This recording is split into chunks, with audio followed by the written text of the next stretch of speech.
চুয়াডাঙ্গার দর্শনা জয়নগর আন্তর্জাতিক চেকপোস্টে কমেছে বাংলাদেশি পাসপোর্টধারী যাত্রীর সংখ্যা। সম্প্রতি বাংলাদেশি নাগরিকদের জন্য ভারত সরকারের ভিসা নীতির প্রভাব পড়েছে এ চেকপোস্টে। যাত্রীর সংখ্যা নেমে এসেছে প্রায় শূন্যের কোটায়। এতে প্রতিদিন বিপুল পরিমাণ রাজস্ব থেকে বঞ্চিত হচ্ছে সরকার। ক্ষতিগ্রস্ত হচ্ছে চেকপোস্টকে কেন্দ্র করে গড়ে ওঠা বিভিন্ন ব্যবসা প্রতিষ্ঠান। কয়েক মাস আগেও দর্শনার জয়নগর আন্তর্জাতিক চেকপোস্ট পাসপোর্টধারী যাত্রীদের পদচারণায় মুখর থাকত। তবে দেশে ক্ষমতার পট পরিবর্তনের পর পাল্টাতে থাকে সে চিত্র।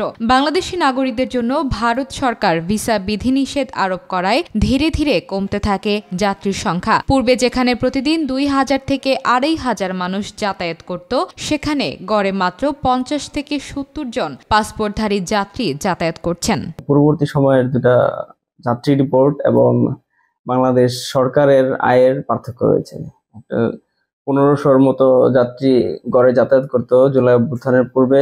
পরে ধীরে ধীরে বাড়ার প্রবণতা থাকলেও ভারত সরকারের ভিসা না দেওয়ার কারণে এই সংখ্যাটা কমতে থাকে এবং যা 60-65 জনের মতো গড়ে এটা নেমে আসছে। এদিকে জয়নগর চেকপোস্টে পাসপোর্টধারী যাত্রী কমে যাওয়ায় অর্থনৈতিকভাবে বিরূপ প্রভাব পড়েছে এ অঞ্চলে। সরেজমিনে দেখা যায়, আগে যেখানে দিনভর পর্যটকদের আনাগোনায় জমজমাট থাকতো, সেখানে এখন সবকিছু খা খা করছে। চেকপোস্টকে কেন্দ্র করে গড়ে ওঠা বিভিন্ন ব্যবসা প্রতিষ্ঠান, মানি এক্সচেঞ্জ, হোটেল, রেস্তোরাঁ ও 3 হুইলার চালকরা অলস বসে সময় কাটাচ্ছেন।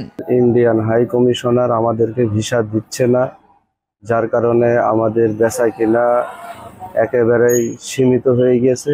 আগে আমাদের এই বর্ডার দিয়ে যখন বর্ডার ভালো ছিল, তখন প্রতিদিন 2000 থেকে 2200 লোক পারাপার হইতো।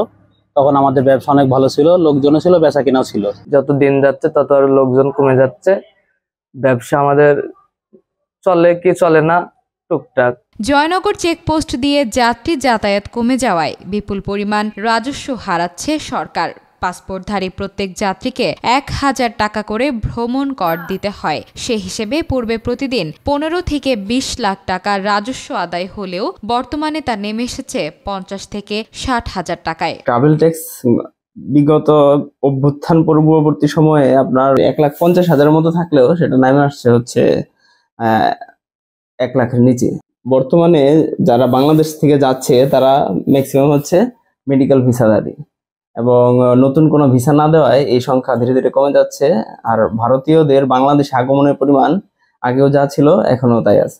ভারত বর্তমানে সীমিত পরিসরে মেডিকেল ও স্টুডেন্ট ভিসা চালু রেখেছে। ট্যুরিস্ট ভিসা চালু না হলে আগামী কয়েক মাসের মধ্যে দুই দেশের মধ্যে যাত্রী পারাপার একেবারে শূন্য হয়ে যাবে, যার প্রভাব পড়বে দুই দেশের অর্থনীতির উপর।